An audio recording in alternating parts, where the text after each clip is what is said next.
Bonjour les amis, bonjour les futurs millionnaires.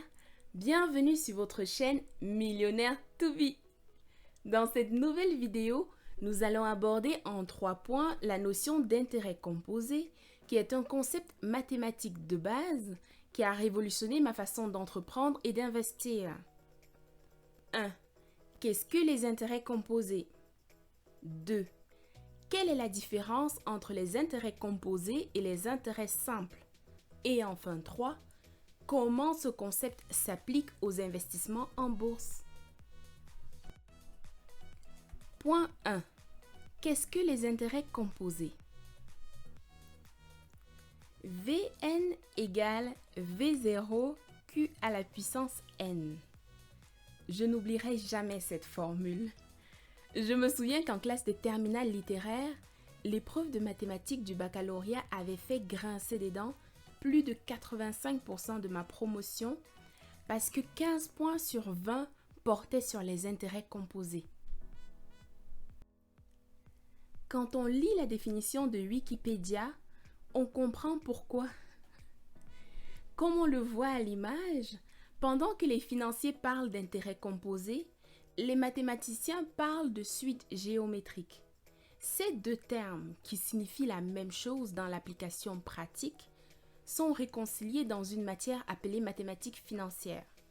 Bref, ce concept mal enseigné et donc mal compris n'était pas populaire alors que c'est la base à connaître pour atteindre l'indépendance financière. D'après le célèbre physicien Albert Einstein, les intérêts composés constituent la 8e merveille du monde. Celui qui comprend comment ça fonctionne gagne. Celui qui ne comprend pas comment ça fonctionne, paye. Sur Millionnaire to be, nous sommes du côté des gagnants. C'est pourquoi nous allons décrypter cette notion ensemble pour être à mesure de l'appliquer dans la vie et nous approcher de notre objectif. Point 2. Quelle est la différence entre les intérêts composés et les intérêts simples?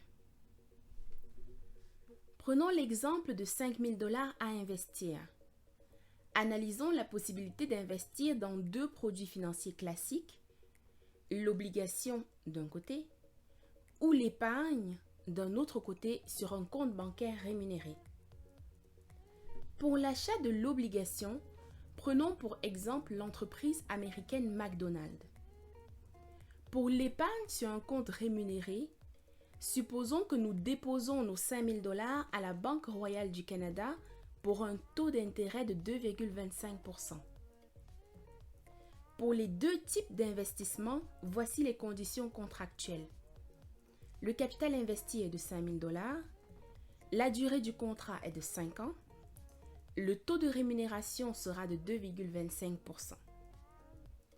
L'objectif de cet exercice est de voir combien nous aurons en poche au bout de 5 ans.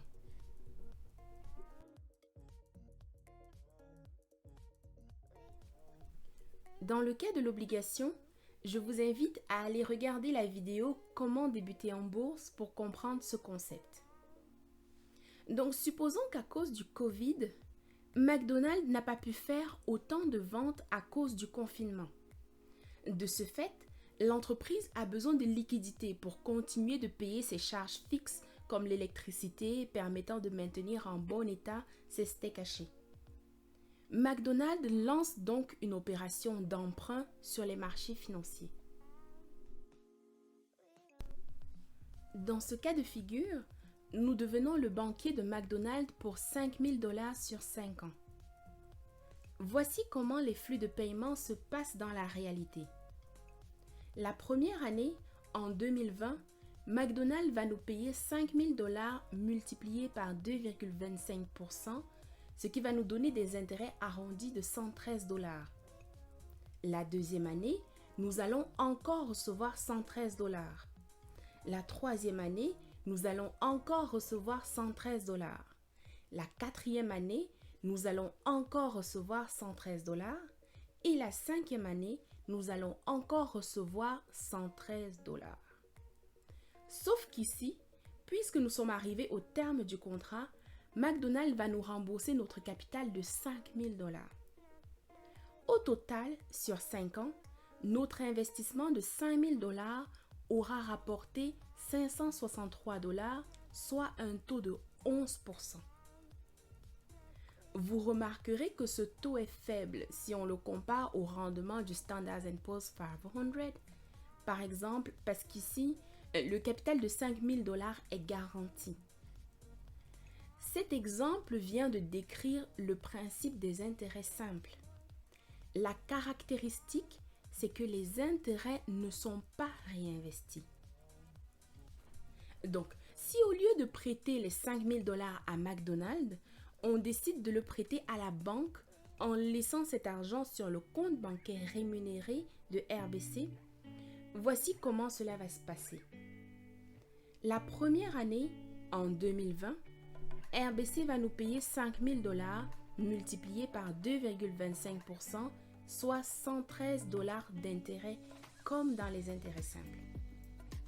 La deuxième année, le taux d'intérêt de 2,25% ne sera pas calculé sur les 5 000 $, mais sur 5 000 $ plus 113 $, soit 5 113 $. Cette fois-ci, les intérêts perçus seront de 115 $ au lieu de 113 $, car la base de calcul a changé. C'est ici que se situe la différence fondamentale avec les intérêts simples. Ce mécanisme va continuer jusqu'à la 5e année pour nous donner des intérêts totaux sur 5 ans de 588 $, soit un taux de rendement de 12% dans le cas des intérêts composés contre 11% dans le cas des intérêts simples. Cet exemple vient de décrire le principe des intérêts composés. La caractéristique, c'est que les intérêts sont réinvestis. Point 3. Comment ce concept s'applique aux investissements en bourse? Si on arrête la comparaison ici, il n'est pas possible de visualiser l'impact de ce concept sur nos finances personnelles. Alors qu'en regardant l'évolution du prix des actions de certaines entreprises, tout devient tout de suite plus clair. Prenons le cas le plus marquant de Berkshire Hathaway, le fonds d'investissement de Warren Buffett. Pour ceux qui ne savent pas de qui il s'agit, je vous invite à regarder la vidéo « Suivre le conseil des experts dans leur discipline ». Le graphique à l'écran présente l'évolution du prix d'une action de Berkshire Hathaway. Cet extrait provient de Google. On voit ici que le 2 juillet 2020, une action vaut 267 000 $ USD. En appliquant le principe des intérêts composés, on peut voir que quelqu'un qui avait acheté une action de cette société le 1er juin 1990 à 7 100 $ USD aurait pu la revendre aujourd'hui à 267 000 $, soit 38 fois sa mise de départ, et ceci sans rien faire. Warren Buffett est connu pour maximiser le concept mathématique des intérêts composés, puisqu'il ne paye pas de dividendes à ses actionnaires.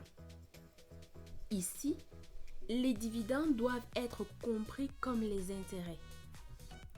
Ce qu'il choisit de faire, c'est de réinvestir les dividendes dans l'acquisition de nouvelles sociétés rentables comme Amazon, Apple ou Visa. Cette stratégie que tout le monde peut appliquer dans tous les domaines de la vie est celle que nous allons suivre pour atteindre notre objectif. Mets un like si ce n'est pas encore fait.